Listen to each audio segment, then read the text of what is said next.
attached to my rocks. It's all I've got. So we meet people all the time who say, oh, I'm in material life, I'm suffering, I have so many problems, I wish I could be there with you guys in Chile, but I'm attached, and I've got this and that and the other thing holding me back, and and blah, blah, blah. Just a bag of rocks. All of that is only going to give you so much suffering. Try to understand. The modes of passion and ignorance, all they give you is more ignorance and more suffering. So as soon as you engage in the mode of ignorance or mode of passion, you're just creating a future for yourself which is full of suffering. So you have to follow these rules and regulations. You have to try, at least, to become pure and perform devotional service that will help you. Just like, who was that? They were poor and they were suffering from some disease and they were on welfare and they were like all messed up. This was months ago. And I told them, look, you just chant Vishnu Sahasranam and you'll overcome all these problems. It was about 6 months ago, 6 or 8 months ago. Somebody in UK. Thomas Evans. Was it Thomas? I think so. Yeah. Anyway, now he's doing okay. He's like getting a job and he's like getting his life together and he's, because he didn't even chant. I think he just listened to it. Well, it's hard to chant such a huge piece of...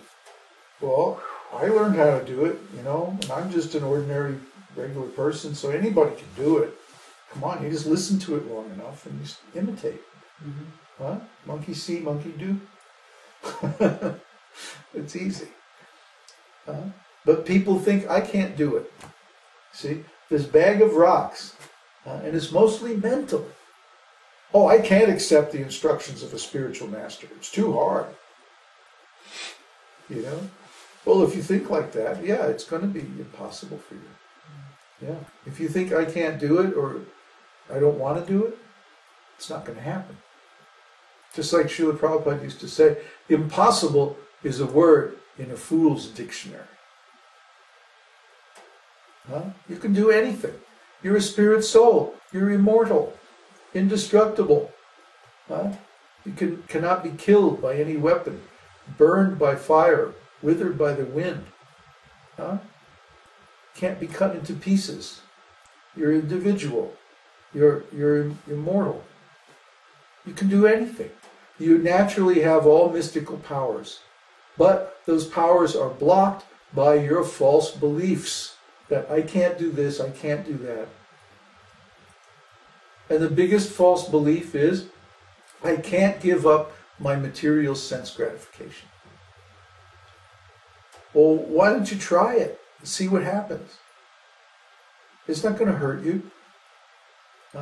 It doesn't hurt not to have sense gratification. What hurts is desire. Desire means that we want something, we're attached to it, but we put it away in the future. You see? We separate ourselves, actually. Oh, I want this, I want that. But I'm separated from it. Well, that's a recipe for suffering right there. Because you desire it for yourself. That means you have to take the burden of the karmic debt. Try to understand. But as soon as we desire is not a bad thing. As long as we desire for Krishna. Oh, for Krishna I can desire so many things. And I'm not in anxiety at all. Because it's for Krishna. If Krishna arranges it, then it'll happen. If Krishna doesn't want it, then it won't happen. It's not even up to me. But I want so many things for Krishna. I want everybody to chant. I want everybody to try this process of devotional service. I want everybody to gain the benefits of spiritual life. I want so many things for Krishna. But if it doesn't happen, I'm not going to be upset. I got the benefit. So I know that it's real. If you do the process according to the degree that you perform the process, you will get the result. And the first result is cessation of all material miseries. So if you follow this process even a little bit, you will immediately get relief from your material problems.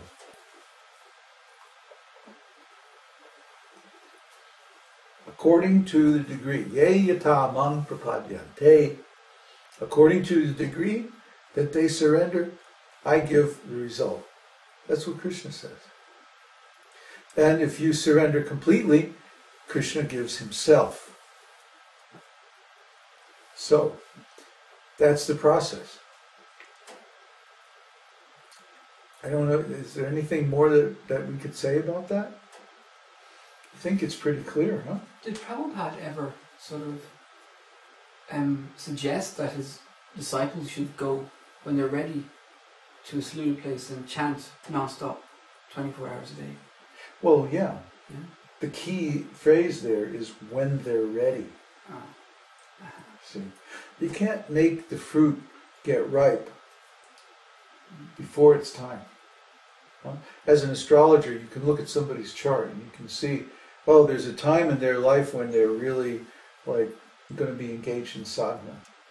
When there's an opportunity to really go for full enlightenment, full realization. But normally, before that can happen, there's a long period of regulative devotional service. Why? Because the mirror has to be scrubbed clean. The mirror of the mind. Right now, the mind is full of so many dirty things, so many material contaminations, due to our long association with material nature. But after many years of chanting and devotional activities, then the mirror of the mind becomes clean and can reflect the actual reality of Krishna. And we also need the scriptures. The scriptures help us calibrate, Just like the test pattern on a TV. You know why they have the test pattern on the TV? Is so you can calibrate the tube. In the old days they had the tube, So they had this test pattern with some geometric form. And if you're an electronic technician, you could move the magnets and adjust the voltage and stuff on the tube to make the geometric pattern come out right. And that was calibration, right? Now they have similar thing with colors.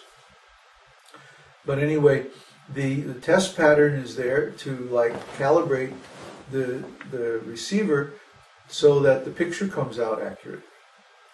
Similarly, the Vedic instructions are there so that we know what we should expect to see when we come in touch with Krishna, what we should expect to experience.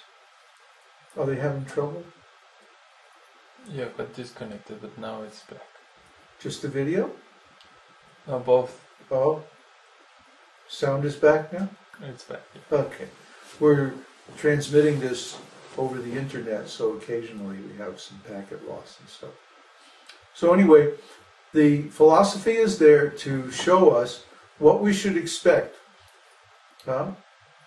Even though we can't really understand these things just by philosophy. Our reason, our intellect is too poor. It's not powerful enough. But it gives us some idea what we should expect. And all the stories in the scriptures are true. And they're there to instruct us and show us what happens when a living entity comes in contact directly with God. So we should learn these stories so that we know what to expect when we attain that liberation or that self-realization ourselves. So what time is it? 1:15. Okay. So let's open up for questions and answers on this topic.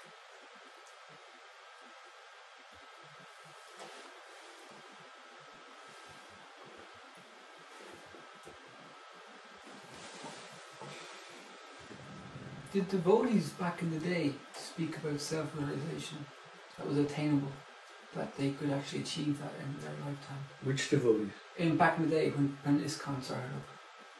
Oh, in those days. Back in those days. I mean, there's a lot of days. There are back many then, you know? days, yes. Yeah. Well, yeah. But over time, what happened in ISKCON was the mood developed that you can't attain self-realization. Already they got in front of... Only Śrīla Prabhupada is self-realized. You're not going to make it. Don't even try. Yeah. Just perform this regulative devotional service, and that's all you're going to get to this lifetime. Which is a shame. It's a real shame because it discouraged devotees from attaining the higher levels of devotional service. You know, it's one of those things that if you think you can't do it, then there's no way you can do it. You know, so you have to have a positive attitude. And Vedanta Sutra explains very clearly in the third adhyaya that as long as you don't have